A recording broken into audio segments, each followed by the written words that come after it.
What's up, bodyweight warriors, and welcome back to another video. Today I want to kind of go along from a video I made fairly recently, which is covering why bad form is good. And today I want to talk about something that is commonly thought of as bad, which is half reps, partial reps, and why they might be good and why they might be useful for you in your calisthenics bodyweight sort of training. Overall, the information around bodyweight training, around calisthenics, is generally of really high quality. From the granddad here on YouTube Fitness FAQs to, Reddit Bodyweight Fitness, the quality of information is always good, and there's always an emphasis on quality of movement and performing things for a full range of motion, something that isn't necessarily commonplace in things like bodybuilding. But in my opinion, partial range of motion, half reps are one of the most crucial ways of scaling exercises if we want to get good at bodyweight skills, calisthenics skills, things like the handstand push-up, planche, front lever. Lots of these different movements can benefit from implementing half reps. I want to kind of go back to exercise scaling because exercise scaling is one of the most important things to understand if you want to get good at calisthenics, at bodyweight training. You've probably heard this plenty of times, but weight training, we have weight. We can adjust things by micro plates, by small weight plates, the same movement, slightly more load. It makes it very easy to apply progressive overload consistently over a period of time and very incrementally.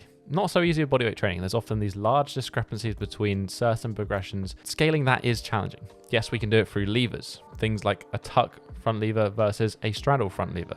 That's a way of scaling. So is using resistance bands, also a fantastic way of scaling. Adjusting our movement in relation to gravity, another great way of scaling. But so is partial range of motion. Let me just give you a few different examples of ways that I like to implement this, just to make things quite clear. Number one is the handstand push-up, probably my favorite use of implementing partial or adjusting range of motion to adjust intensity. Probably one of the best examples because there's a massive gap between something like a pike push-up and a handstand push-up on the wall. And oftentimes people are at the point where they're almost strong enough to do a wall push-up, but not quite. And this is where those partials come into play. Rather than having to perform a full range of motion where we're going to lower all the way down to the floor, let's just lower down to a yoga block, for example. That little sort of 5 to 10 centimeters reduction in range of motion will allow us to maybe get 2, 3, 4 reps where we could get maybe one negative beforehand. That's going to allow us to get more volume in that area, allowing us to get sufficient stimulus in this movement to get some progress out of it. It should be noted that we don't necessarily want a micro range of motion.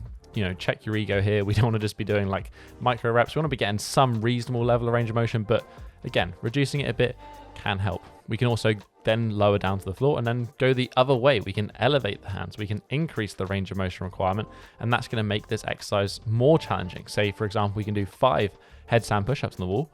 Let's maybe try and work and increase that range of motion to increase the intensity of it. This concept also applies to straight arm skills. Probably the most obvious example here would be something like the press to handstand and using something called a box press. Now, this is actually one of the most fundamental parts of getting a press and something I covered in my press to handstand tutorial. Link that down below if anyone's interested in achieving that one. But we do exactly the same principle as the handstand push-up. We lower down to a range of motion that we can actually perform the rep out of. Perform lots of reps there. By lowering down to a range of motion, we're going to build strength both above and below that range, and eventually we can drop that down over time as we get stronger and work to the full thing. Finally, I've got 2 lower body examples for you. Number one would be the Nordic curl. The Nordic curl, I just wanted to mention because I do like the hinged progression to the Nordic curl, which is a way of making this movement easier. But ultimately, if you want to perform that full range of motion Nordic curl, we want to work in the extended body position.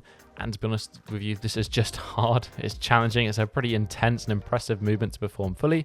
Again, partial range of motion is a great way to do this. We can just work on lifting and lowering in a range that we can maintain that pretty extended body position, eventually increasing that range to the full range of motion over time. But we can do this incrementally. We're still training the same pattern. We're just applying that progressive overload through range of motion. Finally, I want to just touch on the pistol squat because this is a slightly different take on the same concept. The pistol squat, I would actually adjust this one not by the range of motion of the movement itself, but by the demands of compression on the pistol squat. So I would do this by elevating the foot.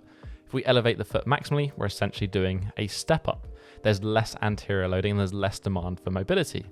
If we start to reduce that elevation of the foot, this is going to increase those demands for the anterior loading and for the mobility, and provides us a way of scaling the pistol squat whilst doing the pistol squat fully, but in a way that we can adjust quite easily and work towards that full pistol squat position, eventually with the foot on the floor. Now, these are just some of the examples. Really, you can apply this to anything. I'm sure many of you are smart enough to kind of figure that one out and experiment and see what works for you in your training, depending on where you're weak and where you need to work on. But an important asterisk that I would add to this is that we need to consider these partial range of motion reps as not our sole focus of training. It needs to be considered as part of a piece of the whole. It allows us to get access to movements that maybe we're not quite capable of yet, but we do need to back that up with adequate volume in a full range of motion. Whether this is done before we do the partial reps as like a prerequisite, maybe we need a full range of motion handstand push-up negative before we start doing partial reps. I would certainly say that's the case with things like the Nordic curl. I'd like to see people be able to do a full range of motion negative Nordic before working on partial reps only. Or we could combine the two together. Again, another simple example of this would be doing, as our main exercise, we do partial range of motion handstand push-ups. So we're going to work that higher intensity effort of the overhead pressing. Then we back it up with some more moderate intensity, some more moderate rep range pike push-ups through a full range of motion. So we get the stimulus of the full range of motion of that movement, but we get to work at that high capacity as well. So yeah, that's basically it.